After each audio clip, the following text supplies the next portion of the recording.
Good afternoon, students. I welcome you all for the class. Today, we'll be going to discuss another important topic in the memory system, that is virtual memory. So, in the last class, we have seen regarding the cache memory. So, what the things we have learned in the cache memory, in the sense, what is the cache, where the cache is going to be placed, why it is going to be placed over there, what are the advantages, what are disadvantages, what is locality of reference, what are the two different types of locality of reference, that is spatial locality and temporal locality. So all the things we have covered in the last class. In today's class, we'll be going to discuss another memory which is known as virtual memory. So virtual memory, as the name itself indicates, virtual. So what do you mean by virtual? In sometimes we can say that virtual means it is an illusion. So virtual means it is an illusion. Illusion in the sense, what do you mean by an illusion? Illusion in the sense it says that something which appears to be present but actually it was not present. So illusion in the sense it appears to be present, it appears to be present but actually not there. Actually not. So this is an virtual memory. So this virtual memory technique allows the users to use more memory for a program than the real memory that is the computer is going to have. So that is the concept why virtual memory is going to be used. I'll be telling you the concept first. Here the CPU is there. So here we'll be going to have the main memory,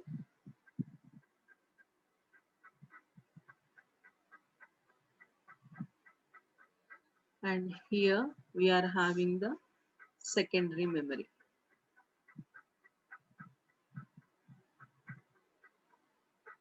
Secondary memory generates address, which we call it as an virtual address, and main memory generates an address which we call it as an physical address. This secondary memory, or else we can call it as an auxiliary memory. So the set of these virtual addresses, we call it as an virtual address space. Virtual address space. The set of these physical address, we call it as an memory address space.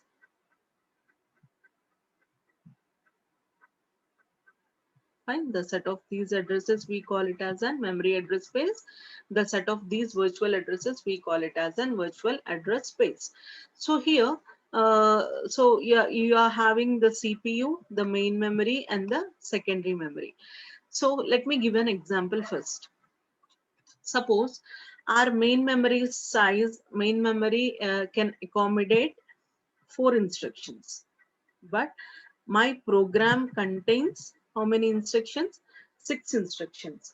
Then how the CPU can execute all the 6 instructions is the question. Fine. As we all know, the main memory capacity is very small, very small when compared to a secondary memory. So for example, the main memory can accommodate only 4 instructions, and my program is having 6 instructions. So how the CPU can execute all the 6 instructions? In the sense, by taking the concept of virtual memory. So why it is going to do is, okay, like how it is going to execute, let me give you an example. So when we are watching a movie, so we are going to have an X movie. So that X movie is going to have suppose 10 instructions. I mean 10 drills it is going to have. So what the operating system is going to do is, instead of when we are going to watch a movie, we will be going to get one reel after another reel. The first reel, when it is completed, it will come out, and then the second reel is going to be like third, fourth, like that. It one by one it is going to play. What I mean to say is we need not keep all the 10 rails at once onto the CPU. Here also the same condition applies. So if my program contains the 6 instructions, but my main memory can accommodate only 4 instructions, what the main memory is going to do is, first I'll be going to place these 4 instructions on the main memory. Why? Because my main memory can accommodate only 4 instructions. After execution of 4 instructions, I'll be removing this 1 and 2 instructions out of the main memory, and I'll be going to dump in the secondary memory. So here, uh, third instruction will come here, fourth instruction will come here. What are the remaining instructions waiting over here?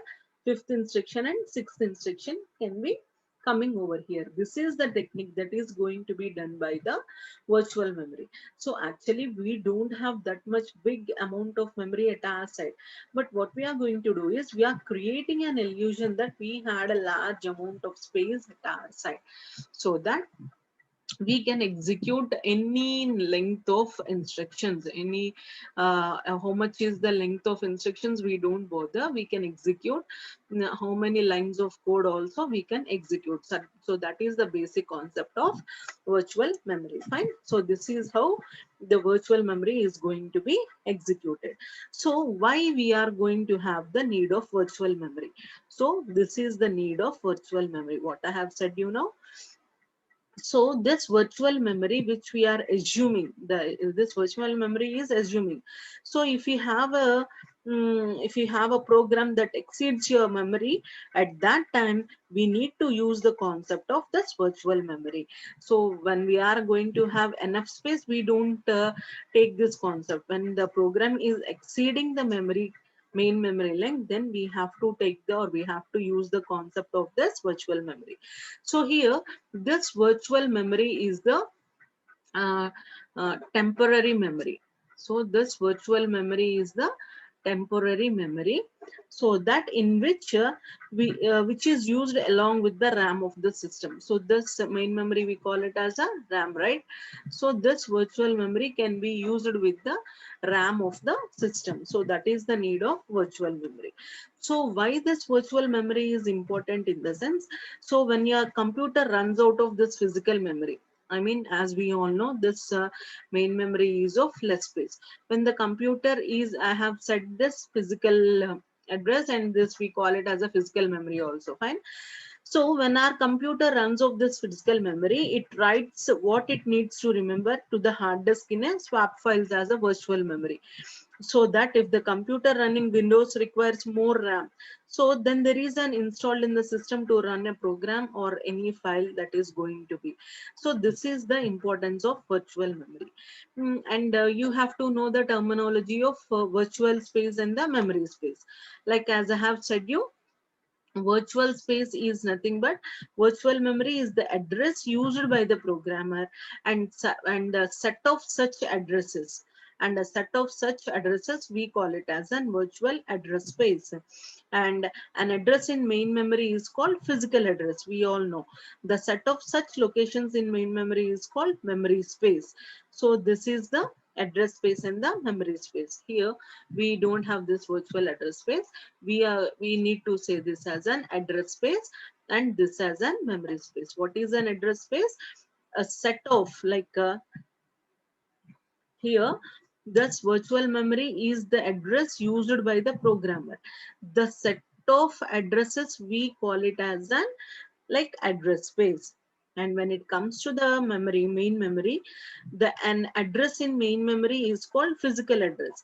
A set of such locations in main memory is called memory address. So thus the memory space consists of actual main memory locations directly accessible by the processing. So here I have said you that in order to give space, what we are going to do, we are removing this 1 and 2 page, and we are giving space for the 5th page and 6th page. So here actually there will be a technique which page to remove. So which page to remove, there is a technique. Those technique we call it as an page replacement algorithms. Fine. So here, in order to give space to the new lines, so what we are going to do, we have to remove some of the pages in the memory. So which pages we have to remove, that is going to be decided by the page replacement algorithms. Here they are mainly different page replacement algorithms are there. The first one is FIFO, first in first out, and second one is LRU, least recently used, and the third one is optimal. These are the three different page replacement algorithms. These page replacement algorithms decide which page to remove and for which page to remove from the memory. So which page to remove is going to be decided by this page replacement algorithms. So what are the different page replacement algorithms in the sense FIFO, LRU, and the optimal? So these are the different page replacement algorithms we are having. And what is an advantage of this virtual memory? So the major advantage is we can gain the speed only a particular segment of the program is required for execution of the program. So this concept is very helpful in implementing this multi-programming environment. Fine, this is the major advantage of this virtual memory. So we are also having the disadvantages too. Why? Because applications run slow if the system is using virtual memory. Why? Because it takes much of the time to switch between the applications. So if many applications are there, we need to switch between different applications. So that switching time is going to be more, so that execution time is going to be less. So that is the drawback of this virtual memory, and less hard drive space for your use. So the space is going to be reduced for using the purpose. It reduces the system stability. So this is also one of the drawback of this virtual memory. So this is the brief introduction regarding this virtual memory. So now we will be going to the theory part, right? So here, a virtual memory is a storage scheme that provides user an illusion of having a very big main memory. But actually we know that main memory is very small. But what illusion we are creating? Like we had a big main memory at our side so that we can execute a number of instructions. So this is done by treating a part of secondary memory as a main memory. So how we are going to do is, we are treating a part of secondary as a main memory. So what we are going to do actually, here in this scheme, user can load bigger size process than the available main memory by having the illusion that the memory is available to load the process. As I have said you before, if 3 pages, if the size of this main memory is 3 pages, but I'm having 5 pages. So what I'm going to do is, so first of all, I'm going to load these 3 pages in the main memory. So after loading these 3 pages in the main memory, what I'm going to do is, I'll be going to um,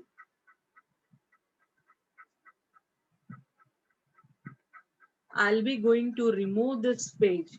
So which page we have to remove, that is going to be decided by the page replacement algorithms.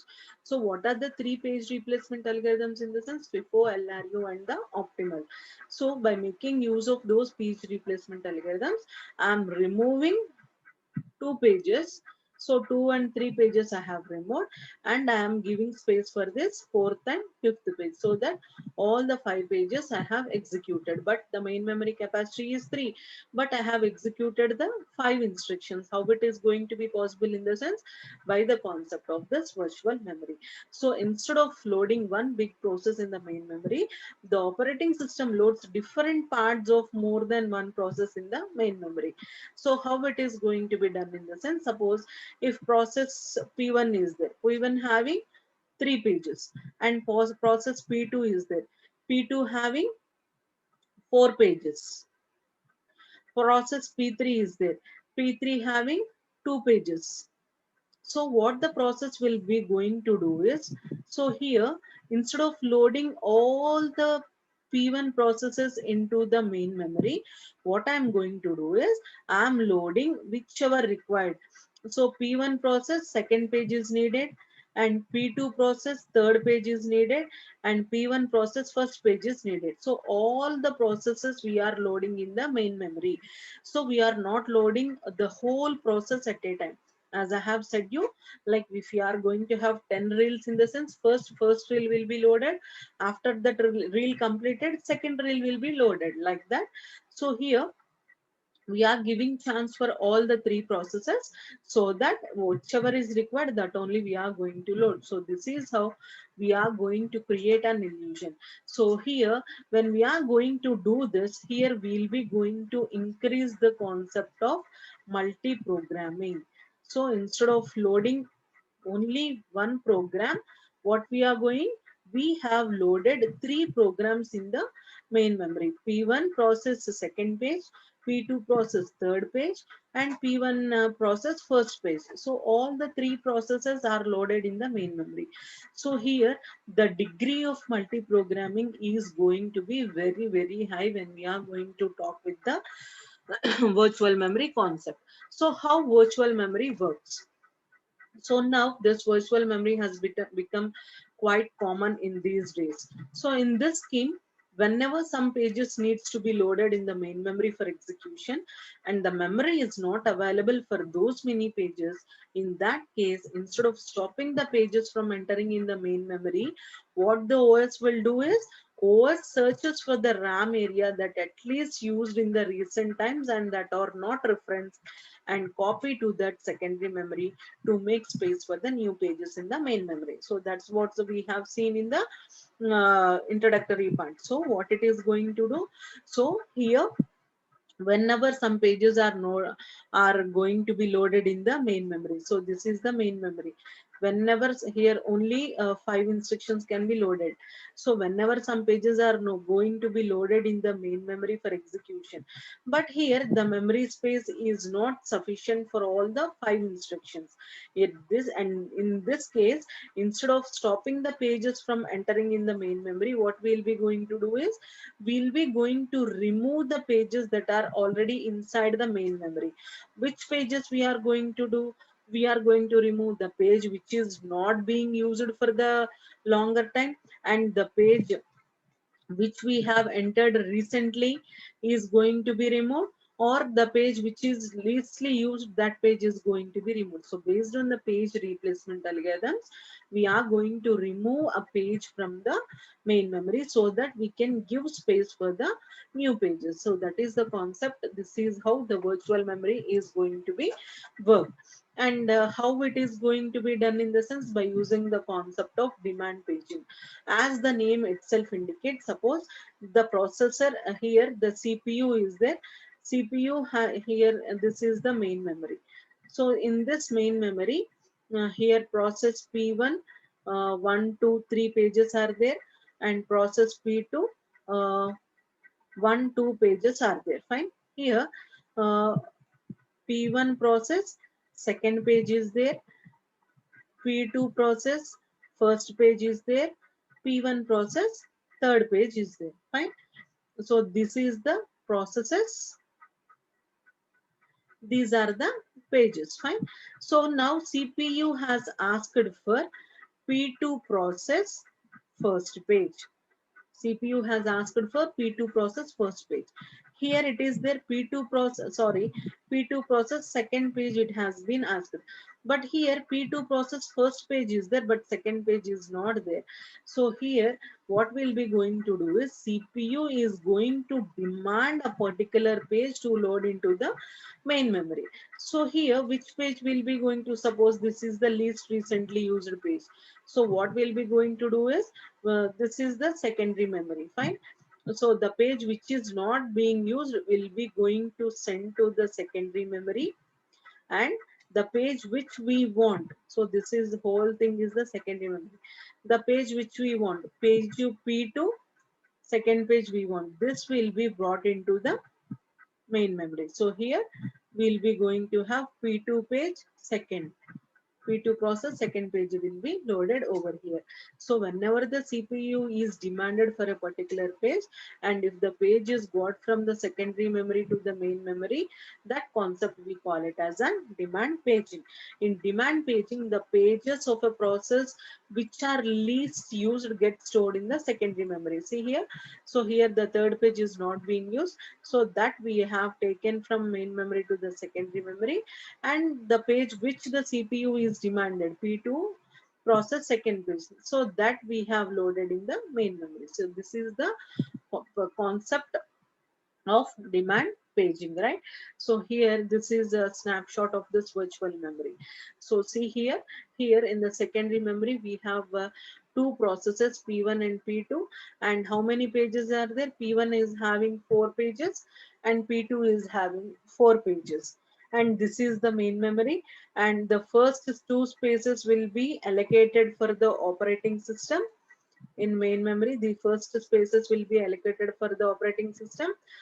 In the second second here in the second frame, these are the frame numbers, these are the frame numbers, and these are the pages. Fine. So which page has been loaded? P1 process first page, P1 process second page, P2 process 0th page, and along with the pages, page tables also will be loaded. Along with the process, page tables will be also loaded. So what do you mean by a page table? In the sense, for each and every process at the end a page table will be there. What the page table will do is, which frame, which page has been loaded onto the which frame. So these are the frames. Fine. These are the pages. Main memory, secondary memory is divided into equal sized blocks. This is 1 KB. Suppose equal size block. Each block we call it as a page. In the same manner, main memory is divided into equal size blocks. Each block we call it as a frame. Fine. Main memory in the sense it is divided into frames. Secondary memory in the sense it is divided into pages. Here the concept is main memory size should be equals to the, here the main memory frame size should be equal, main memory frame size should be equals to the page size. Suppose if frame size is 1 KB, then page size should be also equals to 1 KB, so that a page, a process P1, here it is there na, this page can be loaded into the main memory directly. So when it is possible, if the page size is equal to the frame size. So here this is the thing. Or here they see the page table of P1. This is the page table of process P1. This is the page table of process P2. So here in frame numbers 2 and 3. So here frame numbers 2 and 3, what are loaded? P1 and P2 are loaded. Fine. So here P1 and P2 are being loaded in the frame. So here present absent in the sense this 2 bit is present in the main memory. Here 2 is present in the main memory and 3 is present in the main memory. So that is called present absent bit. So dirty bit in the sense, D bit in the sense dirty bit, reference bit. Like this page table is also going to be loaded in the main memory. So this is a snapshot of this virtual memory. So this is a brief introduction regarding this virtual memory concept. So what is a virtual memory in the sense? Virtual in the sense, the name itself indicates that it is an illusion. So virtual memory in the sense, it is a actually that memory was not there, but we think that a huge amount of memory is there at our side, so that we can execute all the pages without stopping them. So how we have executed, we'll be going to give space for the new processes by removing the processes in the main memory. Which process we have to remove from the main memory in the sense, that is going to be decided by the page replacement algorithms.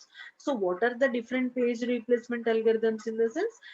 FIFO, FIFO, that is first in first out, LRU, that is least recently used, and the third one is optimal. So these are the three different page replacement algorithms in which we can replace a page from the main memory, and we can get the new page from secondary memory to the main memory. So this is the concept of this uh, virtual memory. And thank you all students. We'll be going to meet in the next class with a new topic. Thank you. Have a great day.